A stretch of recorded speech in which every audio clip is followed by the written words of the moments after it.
आज जानेंगे एक ऐसा तरीका जो आपके कितने भी बिगड़े रिश्तों को फिर से संभालने का एक मौका देगा।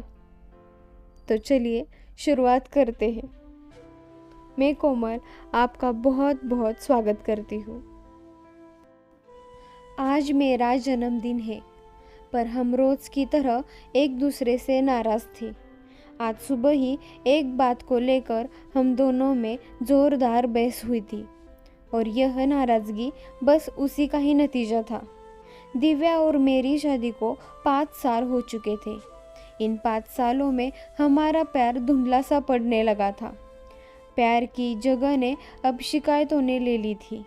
दिव्या और मैं यह बात अच्छी तरह से जानते थे कि हम दोनों के बीच में अब पहली वाली मिठास नहीं रही है। लेकिन लाख कोशिशों के बावजूद हमारे रिश्ते में खटास बढ़ती ही जा रही थी। उस दिन मैं ऑफिस से घर आने के बाद दिव्या बालकनी में खामोश खड़ी अपनी कॉफ़ी पी रही थी। मैंने दिव्या को कहा और उसके पास गया। उसे एक डायरी देते हुए बोला, मैं इन रोज़ झगड़ों से तंग आ चुका हूँ। ज़रूर हम दोनों में कुछ खामियां हैं जिन्हें हमें दूर करना होगा, तभी हमारा रिश्ता बच पाएगा। मेरे पास एक उपाय है। मैं चाहता हूँ कि अगले 1 साल तक मुझे तुम्हें जो भी खामियां दिखाई दे वह तुम इस डायरी में लिख देना, और मैं भी ऐसा ही करूँगा।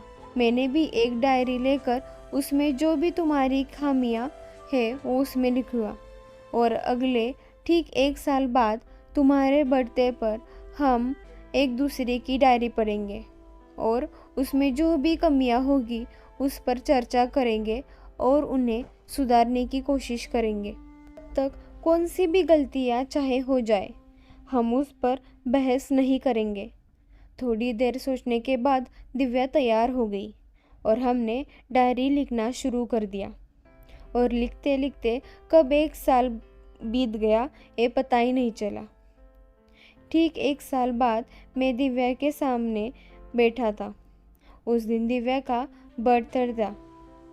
एक दूसरे के आमने सामने बैठ पहले दिव्या ने अपनी डायरी मेरे तरफ बढ़ाई और मैं उसकी डायरी में पन्ने पलटने लगा। पहला पन्ना, तुमने पिछले साल हमारे एनिवर्सरी पर मुझे छोटा सा ही गिफ्ट दिया, पर मुझे कोई बड़े तोहफे की चाहत थी। मुझे बहुत बुरा लगा। तुमने एक बड़ा तोहफा देना चाहिए था। दूसरा पन्ना, जब मेरी मम्मी डैडी हमारे घर आए थे तब हमने मूवी देखने का प्लान बनाया था, लेकिन तुम उस दिन ऑफिस से देर से घर लौटे। मम्मी डैडी के सामने मुझे नीचा दिखना पड़ा। तुम्हें वादा निभाना सीखना चाहिए था। तीसरा पन्ना, मैं तुम्हारे लिए इतनी मेहनत से स्वेटर बना रही थी, लेकिन तुमने तारीफ के 2 शब्द भी नहीं कहे। क्या इसी काबिल भी नहीं हूँ मैं? इसी तरह डायरी के सारे पन्ने भरे हुए थे। मैंने जब सारी डायरी पढ़ ली तब दिव्या बोली, मुझे लगता है कि अब तुमसे यह गलतियाँ फिर से नहीं करोगे। मैंने सिर्फ हाँ में सर हिलाया और अब दिव्या की बारी थी। उसने मेरी डायरी ली और पन्ने पलटने शुरू कर दिए, और तभी उसने डायरी ली और पन्ने पलटने लगी। मेरी डायरी का पहला पन्ना खाली था, दूसरा पन्ना भी खाली था और तीसरा भी खाली था। दिव्या ने देखा कि डायरी के सारे पन्ने खाली थे। वह फिर से मुझ पर नाराज़ होते हुए बोली, तुमने फिर से प्रॉमिस किया था वो तोड़ दिया। मैं साल भर कितनी मेहनत से पूरी डायरी लिखी थी और तुमने इसमें एक भी पन्ना नहीं लिखा। फिर मैं शांति से स्माइल देते हुए उससे कहा, ज़रा आखिर का पन्ना तो देखो, मैंने उस पर सब लिख दिया है। दिव्या ने आखिरी पन्ने खोलने शुरू कर दिया और उस पन्ने पे लिखा हुआ पढ़ने लगी।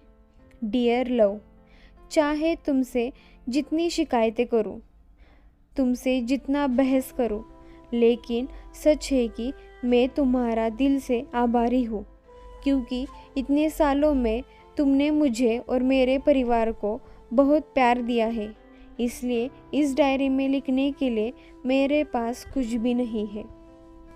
ऐसा नहीं है कि तुम में कोई खामियां नहीं है, लेकिन तुम्हारा प्यार, समर्पण और त्याग के सामने यह सारी बातें फीकी है। मानता हूँ कि हजारों गलतियाँ की है मैंने, लेकिन इसके बावजूद भी तुम मेरे परछाई बनकर हर दम मेरे साथ रहती हो, और मैं अपनी परछाई से कैसे नाराज़ हो सकता हूँ भला।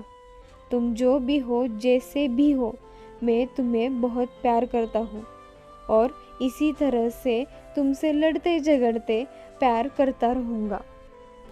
यह पढ़कर दिव्या की आंखों में आंसू उमड़ आए और उसने अपनी डायरी फेंक दी, साथ में और वो सारी शिकायतें भी जो साल भर में दिव्या के मन में दबी हुई थी। मैंने और दिव्या ने अब एक फैसला किया है, जैसे भी है वैसे ही एक दूसरे को स्वीकार करेंगे, अच्छाई के साथ में और कमियों के साथ भी, और उसमें भी ढेर सारा प्यार होगा। बस इतनी सी थी ये कहानी।